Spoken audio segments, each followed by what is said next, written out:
Graça, paz, bondade, vitória em nome de Jesus.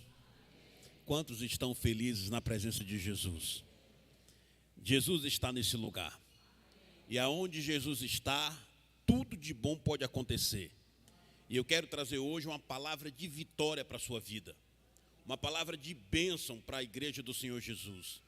Para você, amigo e amiga que está aqui, Deus tem uma palavra para você. E hoje nós estamos aqui também recebendo uma visita muito ilustre de um amigo nosso, Danilo, da Igreja Batista Esperança. Coloque em pé, por favor, Dan. Dan é casado com Micaela, tem um filho chamado Benjamin, desenvolve um projeto muito lindo lá na Igreja Batista da Esperança e é uma bênção nessa cidade. Dan, feliz por você estar aqui, viu? Amém. Quantos querem ouvir a voz de Deus? Abra sua Bíblia em Lucas capítulo 24. Lucas 24, versículo 44.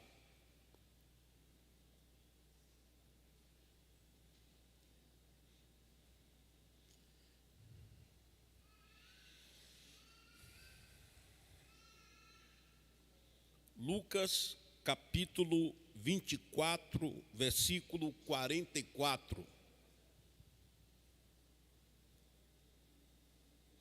Quem encontrou, diga: Deus é bom. Diz assim: e disse-lhes, são estas palavras que eu vos disse, estando ainda convosco, convinha que se cumprisse tudo o que de mim estava escrito na lei de Moisés e nos profetas e nos salmos. Então abriu-lhes o entendimento para compreenderem as Escrituras, e disse-lhes: assim está escrito, e assim convinha que o Cristo padecesse, e ao terceiro dia ressuscitasse dos mortos, e em seu nome se pregasse arrependimento e remissão dos pecados em todas as nações, começando por Jerusalém. E destas coisas sois vós testemunhas, e eis que sobre vós envio a promessa de meu Pai. Ficai, porém, na cidade de Jerusalém, até que do alto sejais revestidos de poder. Eu quero pregar nessa noite debaixo do tema compreendendo as Escrituras. Compreendendo as Escrituras. Vamos falar? Pai, muito obrigado pela tua palavra, muito obrigado pela tua igreja.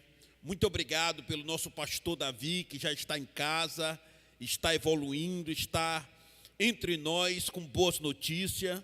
Muito obrigado, Pai, pela liderança da tua igreja, cada presbítero, cada diácono. Obrigado, Jesus, pela tua família, a Quinta Presbiteriana. Obrigado por cada amigo, amiga que está aqui. Obrigado pela tua palavra. Eu vou pregar agora a tua palavra, Senhor, para o teu povo. E eu tenho consciência que nada sou sem ti. Eu preciso da tua graça e da tua misericórdia. Unja a minha mente, os meus lábios, e me usa, Pai, e fala com teu povo. Eu já te dou a honra, a glória e o louvor, no nome de Jesus. Senhoras e senhores, meu irmão, minha irmã, o texto que a gente leu revela que é possível compreender as Escrituras. As Escrituras é a palavra de Deus. A palavra de Deus é como o pão, mata a nossa fome de Deus. A palavra de Deus é como água, ela nos limpa. A palavra de Deus é como um tesouro, que quem cava encontra pérolas preciosas da revelação de Deus. E aqui nós temos um texto aonde Jesus, depois de ter sido crucificado, ele ressuscitou e vivo aparece para os discípulos. E diz a Bíblia, ele ministra na vida dos discípulos, falando que tudo que estava escrito no Pentateuco, nos profetas, nos salmos, apontava para a sua pessoa. E ele então abre o entendimento dos discípulos, e os discípulos entendem, compreendem a palavra de Deus. Nós estamos vivendo em um tempo em que a gente precisa buscar mais de Deus e da sua palavra. Nós estamos vivendo em um tempo em que a gente precisa buscar compreender as Escrituras. E dito isso, eu lhe afirmo 3 verdades. Primeiro, compreendemos as Escrituras ouvindo, lendo e meditando no seu conteúdo, tendo Jesus como centro.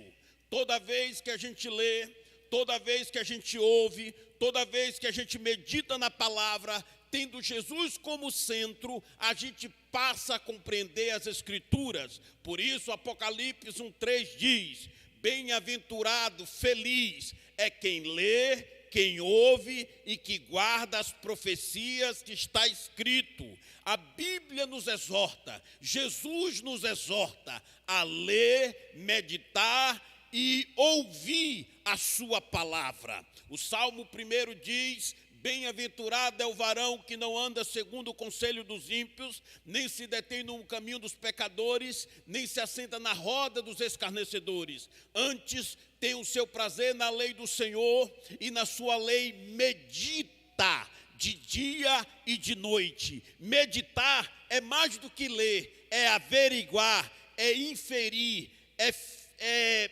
buscar se aprofundar nas Escrituras e na palavra de Deus. Segundo, compreendemos as Escrituras com auxílio de Jesus, que abre o nosso entendimento em harmonia com a sua pessoa. A Bíblia é o único livro que eu e você lê com o autor dela ao nosso lado, porque este livro é a revelação de Deus.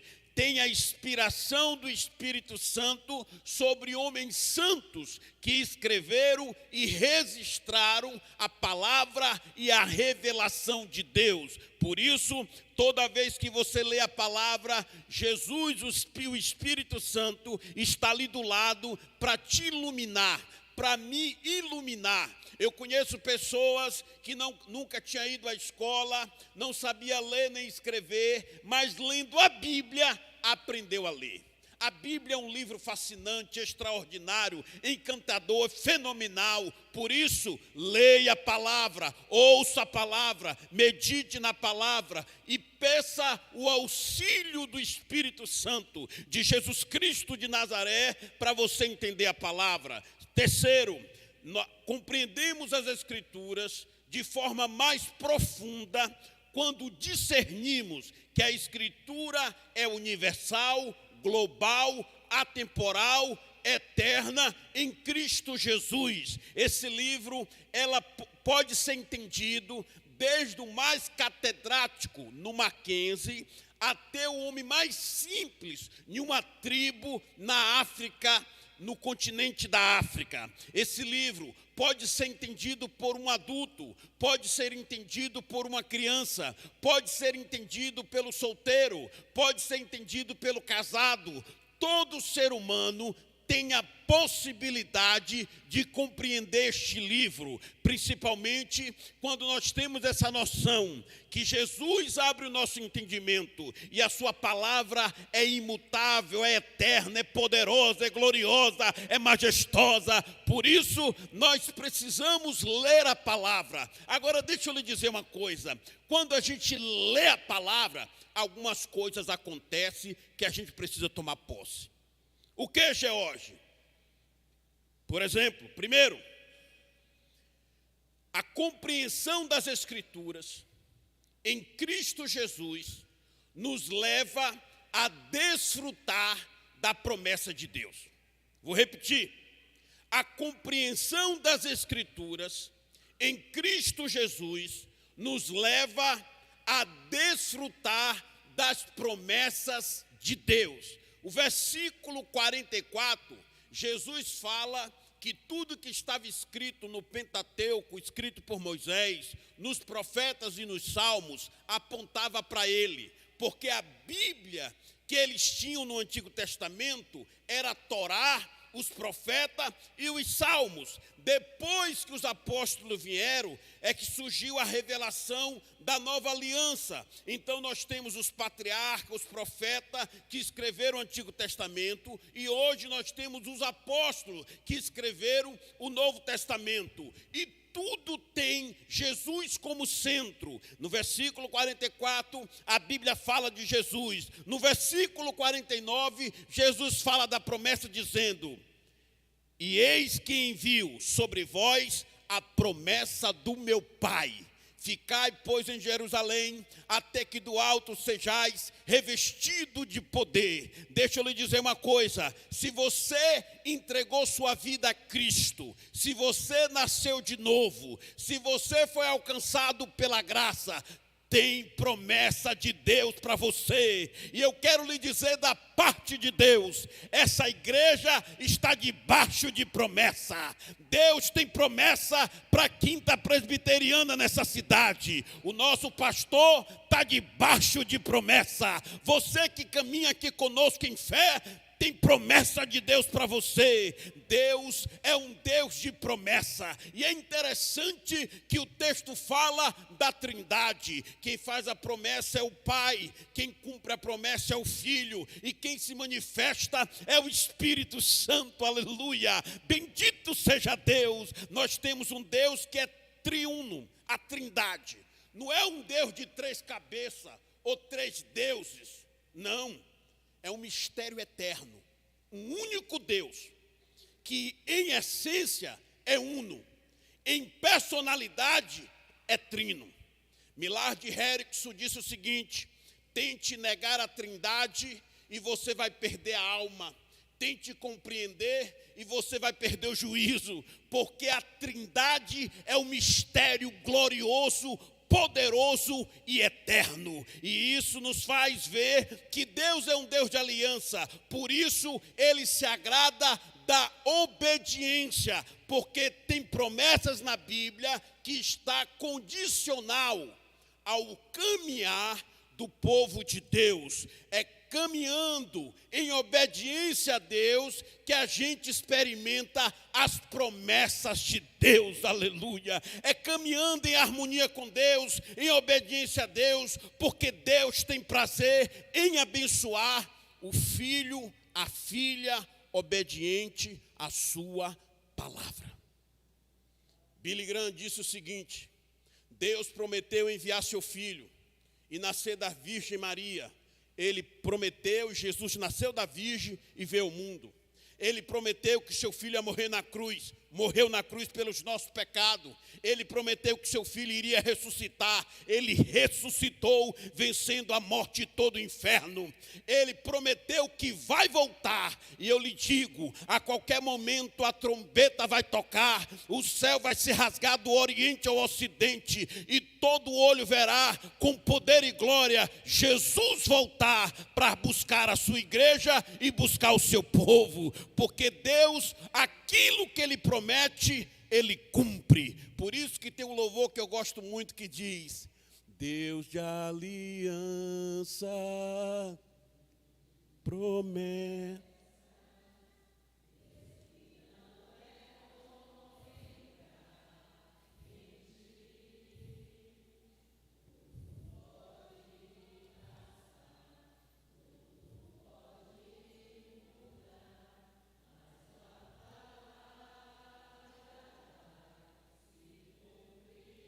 Mais forte, Deus de aliança.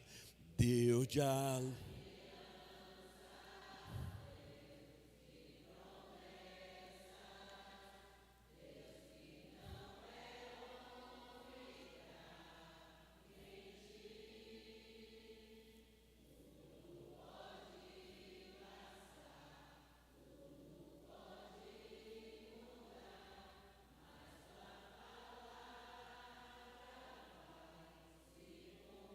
Aleluia, aleluia. Deus, quando promete, Ele empenha a sua palavra, Ele tem fidelidade para cumprir. E a Bíblia está cheia de promessa. Tem promessa de salvação, tem promessa de restauração e avivamento, tem promessa de provisão, tem promessa de proteção, tem promessa de vitória para o povo de Deus, promessa de salvação. Atos 16:31, crê no Senhor Jesus Cristo e será salvo tu e a tua casa. Promessa promessa de restauração e avivamento. Se meu povo, que se chama pelo meu nome, se humilhar, orar, buscar minha face, se converter dos seus maus caminhos, então eu sararei a sua terra. Promessa de restaurar a nação brasileira. Tem promessa de provisão. Isaías 58:11. O Senhor te guiará continuamente, fartará tua alma até em lugares áridos, fortificará os teus ossos, serás como um jardim regado, cujo manancial as águas jamais vão faltar. Na verdade, esse versículo tem 4 promessas. Promessa de Deus nos guiar, o Senhor te guiará continuamente. Promessa de provisão, fartará a tua alma até em lugares áridos. Promessa de capacitação, fortificará os teus ossos. Promessa de nos usar poderosamente, serás como um jardim regado, cujas águas jamais vão faltar. Deus tem promessa de proteção. Salmo 91, aquele que habita no esconderijo do Altíssimo, a sombra do Onipotente descansará. Direi do Senhor, Ele é o meu Deus, o meu refúgio e a minha fortaleza. E o salmista continua dizendo, e ele diz: 1000 cairão ao teu lado, 10.000 à tua direita, mas tu não serás atingido. Bendito seja o nome de Jesus. Tem promessa de vitória para a igreja. Jesus pergunta: quem diz que eu sou? Vocês diz o quê? Pedro toma a palavra e diz: tu és o Cristo, o Filho do Deus vivo.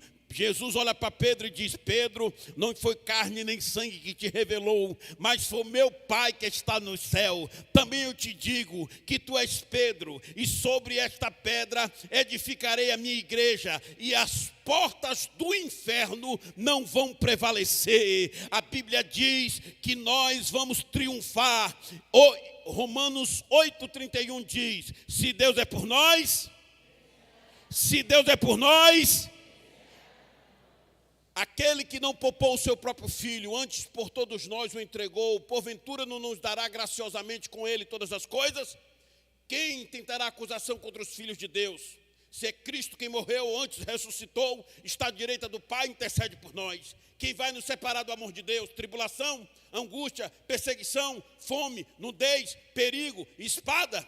Como está escrito: por amor de ti somos entregues à morte todos os dias, como ovelha ao matadouro. Aí o versículo 37 diz: porém, em todas estas coisas somos mais que vencedores. Eu não sei se você entrou aqui passando por tribulação, passando por luta, passando um perrengue, enfrentando dificuldade, mas uma coisa eu sei: se você caminhar em obediência à palavra de Deus, se você crê em Jesus Cristo, Ele tem vitória para você. Jesus tem vitória para o seu povo e para a sua igreja, no nome de Jesus, aleluia. Deus de promessa, tem promessa de Deus para os obedientes. Segundo, a compreensão das Escrituras em Cristo Jesus nos leva a desfrutar do poder de Deus, nos leva a desfrutar das promessas e nos leva a desfrutar do poder de Deus. Olha o que diz o versículo 49: e eis que sobre vós envio a promessa do meu Pai. Ficai, pois, na cidade de Jerusalém, até que do alto sejais revestidos de poder. Você sabe que o universo é sustentado pelo Deus Todo-Poderoso. Quem sustenta o sol, a lua e as estrelas é o poder de Deus. Quem sustenta o globo terrestre, girando em rotação e translação, é o poder de Deus. Quem sustenta a igreja de Jesus Cristo é o poder de Deus. Quem sustenta as nossas famílias é o poder de Deus. Você dorme e acorda, não é porque eu e você somos o bambambam, é porque Ele nos dá força nas conjunturas, é porque Ele nos dá força nos ossos, é porque Ele nos sustenta para a gente fluir no propósito e na missão. E quando Deus reveste a igreja de poder, Ele reveste com 2 propósitos, pelo menos. Primeiro, dar resistência à sua igreja. Deus quer nos fazer resistente para passar pela tribulação, passar pela prova, passar pela dificuldade, mas passar com um cântico nos lábios, bendizendo e exaltando o nome de Jesus. Nós precisamos de resistência. Todos os homens que Deus usou passou pelo deserto. Abraão passou pelo deserto. Isaac passou pelo deserto. Jacó passou pelo deserto. Moisés passou pelo deserto. Elias passou pelo deserto. João Batista passou pelo deserto. O próprio Jesus passou pelo deserto. Paulo passou pelo deserto. Mas todos eles foram treinados no deserto e receberam resistência e foram usados por Deus poderosamente. Ei, Deus quer sustentar o seu povo para ter resistência. Segundo, Deus quer sustentar o seu povo para o povo dele ter relevância. E a maior prova disso é a igreja. É os homens e as mulheres de Deus nas Escrituras. Deus com poder livrou Ló pela oração de Abraão. Deus com poder livrou a nação de Israel pela intercessão de Esté. Deus, pela oração de Moisés, sustentou o povo de Israel no deserto. Deus, pela oração da igreja de Atos, livrou o apóstolo Pedro da morte. Deus, pela oração de Paulo e Silas, abriu as portas das prisões e o povo e os seus servos receberam o livramento, foram livres pelo poder do alto. Deixa eu lhe falar uma coisa, meu irmão e minha irmã, quando você estiver passando por dificuldade, clame o nome de Jesus, clame o sangue de Jesus, clame o poder de Deus. O poder de Deus não é só para quem prega, não só é para quem é pastor, não é só para quem é presbítero. O poder de Deus é para todo filho e filha do Deus vivo.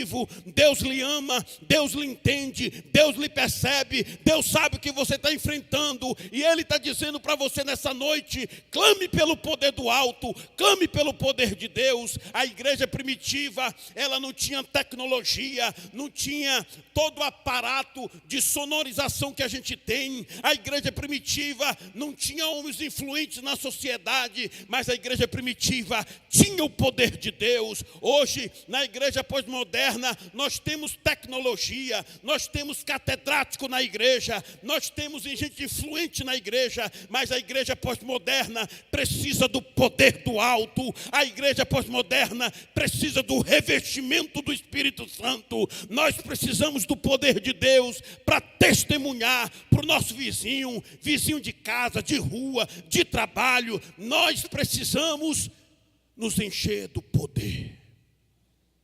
Deus tem poder para fortalecer tua família. Sua família não vai afundar. Sua família não vai experimentar amargura e derrota. Não. Deus está dizendo através dessa palavra, Ele tem poder para mudar a tua história. A igreja primitiva libertava os cativos, curava os enfermos, expulsava os demônios, porque os apóstolos e os cristãos, os discípulos, eram cheios do poder de Deus, cheios do poder do alto. Deus tem poder além do que a gente pensa ou imagina. Por isso, Efésios 3:20 diz: ora, aquele que é poderoso para fazer tudo muito mais abundantemente, além do que pedimos ou pensamos, segundo o seu poder que em nós opera. O poder de Deus vai além do que eu imagino, vai além do que você imagina. Por isso Deus te diz nessa noite: confia, descansa e adora. Confia, descansa e adora. Salmo 37.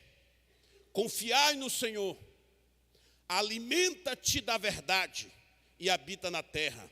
Deleita-te no Senhor e Ele satisfará os desejos do teu coração. Entrega o teu caminho ao Senhor, confia nele, que o mais Ele fará. Ei, o que você não pode fazer, Deus vai fazer por você. O que a gente pode fazer, a gente faz. Mas o que a gente não pode fazer, tenha certeza, Deus vai fazer por nós.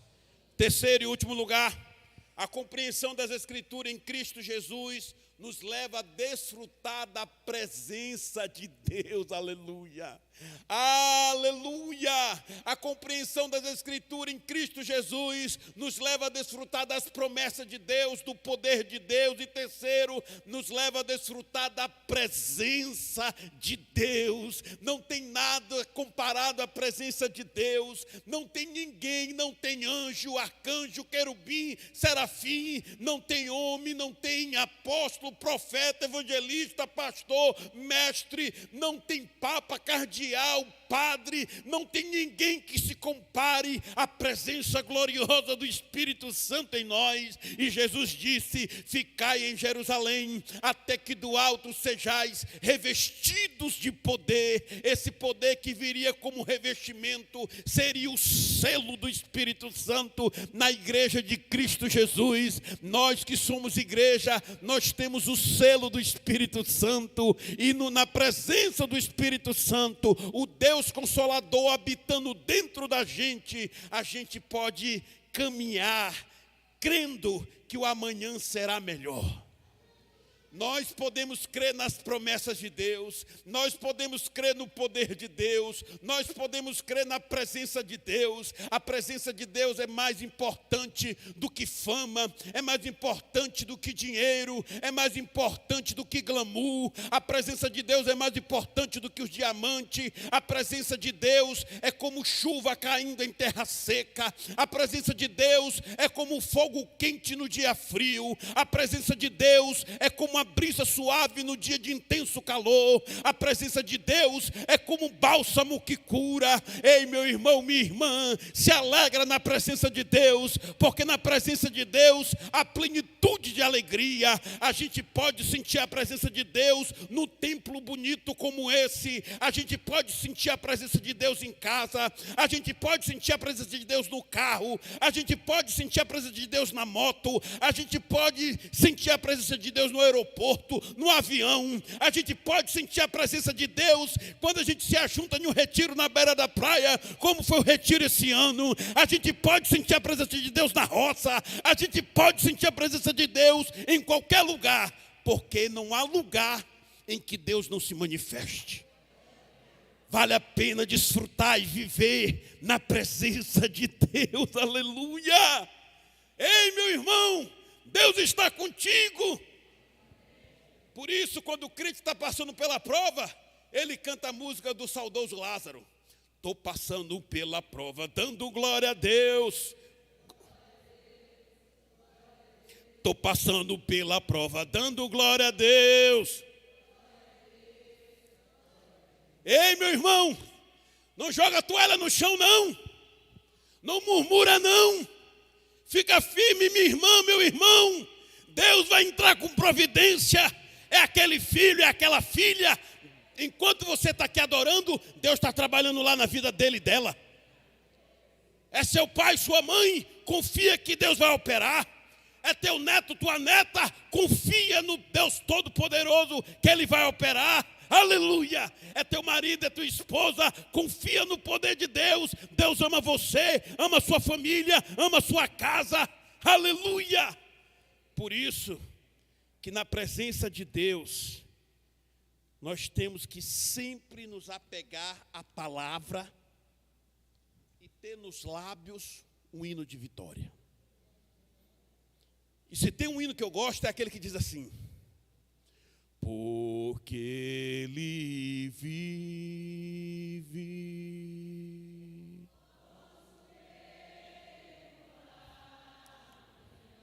Aleluia.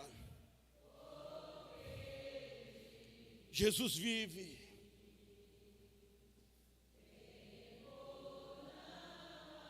Aleluia.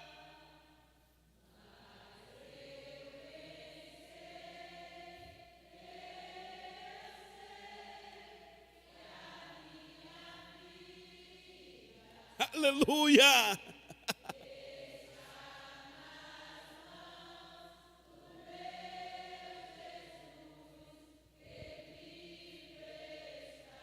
Aleluia. Ele venceu o pecado. Ele venceu a morte, Ele venceu os demônios, Ele venceu o inferno. Por isso a gente pode repetir cantando: porque, aleluia.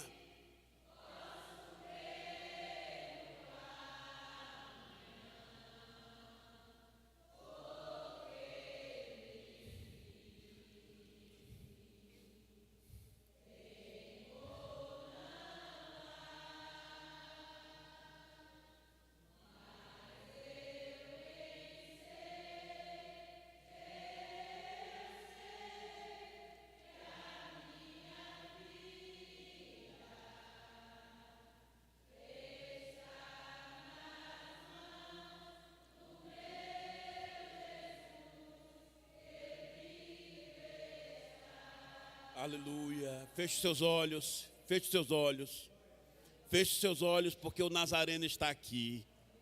Confia e descansa, porque o Nazareno está aqui.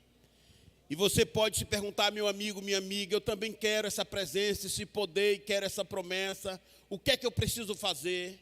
Você não precisa fazer nada, porque Jesus fez tudo por você.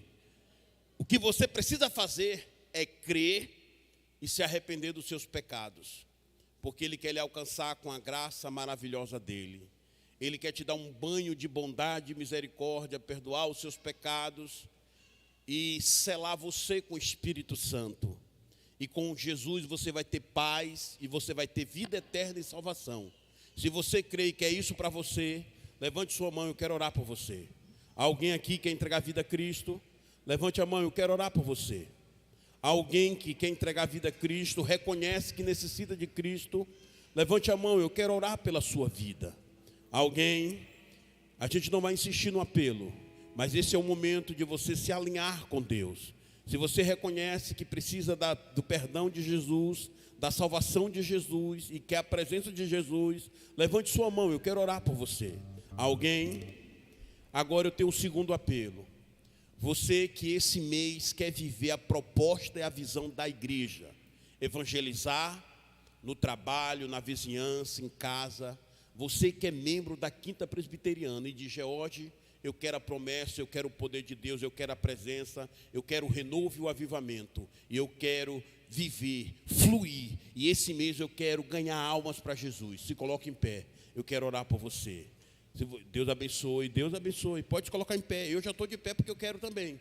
Eu estou na visão que Deus deu aqui para a igreja, na visão que Deus deu para o nosso pastor. Eu quero estar na visão de ajudar, de contribuir, de ganhar almas, de levar vidas a Jesus, de proclamar o evangelho, de contagiar a vizinhança, de mostrar o amor de Deus, de servir nos ministérios aqui na igreja, de auxiliar nosso pastor Davi, de auxiliar você e eu nos pequenos grupos, auxiliar na escola da Bíblia. Deus quer trazer um poderoso avivamento na Quinta Presbiteriana. O que Deus está fazendo é lindo, mas eu tenho boa notícia: Deus tem mais para essa igreja. Deus tem mais para essa igreja. Por isso a gente vai louvar com um cântico em nome de Jesus.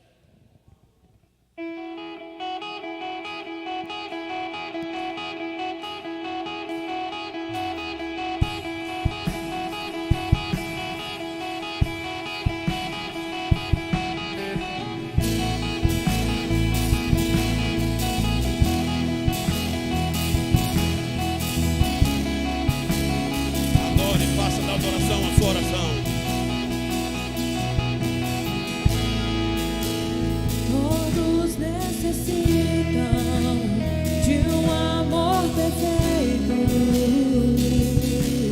perdão e compaixão. Todos necessitam de graça e esperança, de um Deus que salva.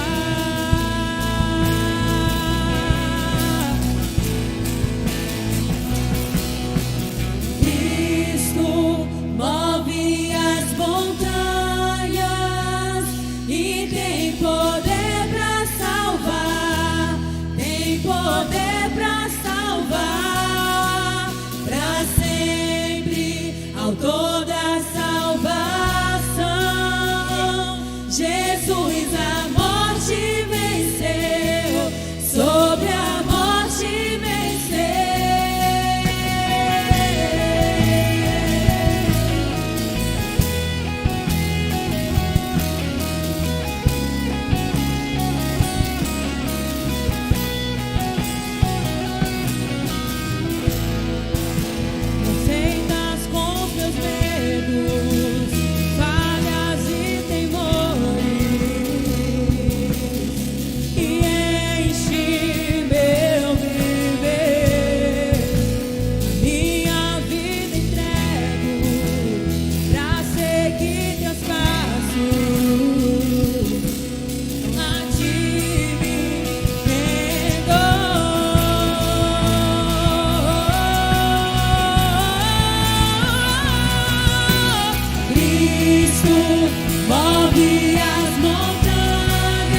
Jesus a morte venceu, sobre a morte venceu.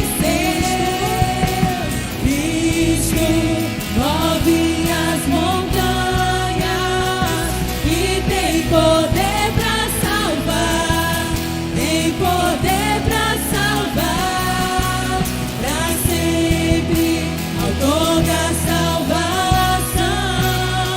Jesus a morte venceu, sobre a morte venceu. Vosso mundo vem brilhar a luz, cantamos para a glória do Senhor Jesus. Cristo, vosso mundo vem brilhar a luz, cantamos para a glória do Senhor Jesus. Só a igreja. Cristo move as montanhas e tem poder para salvar, tem poder para salvar, para sempre, autor da salvação. Jesus a morte venceu, sobre a morte venceu.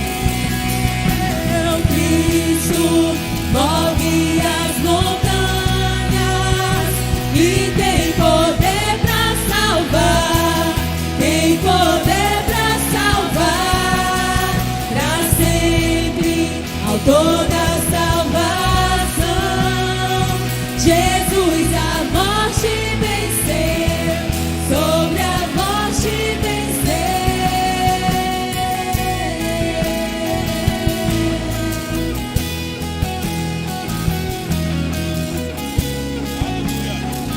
Aleluia. Levanta as mãos para o céu. Levanta as mãos para o céu. Levanta as mãos para o céu. Nós acabamos de cantar: Cristo a morte venceu. Se Ele venceu a morte, o que é que Ele não pode fazer por você? Não tem barreira, empecilho, muro de concreto que Deus não desfaça para tocar você com graça, bondade, misericórdia e vitória. Deus tem vitória para o teu casamento. Deus tem vitória para a tua família. Deus tem vitória para a liderança dessa igreja. Deus tem vitória para o nosso pastor. Deus tem vitória para o seu pequeno grupo. Deus tem vitória para a sua célula, seu grupo pequeno. Deus tem vitória para você, meu irmão, minha irmã, meu amigo, minha amiga. Creia, Cristo venceu. Cristo venceu e Ele quer te fazer, Ele quer me fazer mais que vencedor. Pai, nesta hora nós oramos pela Tua igreja, Senhor. Aviva-nos, ó Pai, desperta-nos, ó Pai, nos leva a compreender as Escrituras, nos leva a compreender a Tua palavra, nos dá fome e sede da Tua palavra, nos dá fome e sede pela Tua presença, ó Deus vivo e poderoso. Nos ajuda a viver em fé, nos ajuda a viver em confiança, nos ajuda a viver fortalecido pelo poder do alto. Deus, abençoa esse ministério de louvor, abençoa teu filho e tua filha que está tocando, que está cantando, ministrando. Abençoa todo o teu povo, todos que estão aqui na nave da igreja. Abençoa para a glória do teu nome. Nos dá uma semana na tua presença. Nós cremos na vitória do Senhor. Ó Deus, toca esse bairro, toca os bairros adjacentes, toca essa cidade. Usa, meu Pai, a Quinta Presbiteriana para alcançar aqueles que o Senhor quer alcançar no nome de Jesus. Nos dá uma semana de vitória em nome de Jesus. Diga amém. Aleluia. Aleluia. Podem sentar. Aleluia.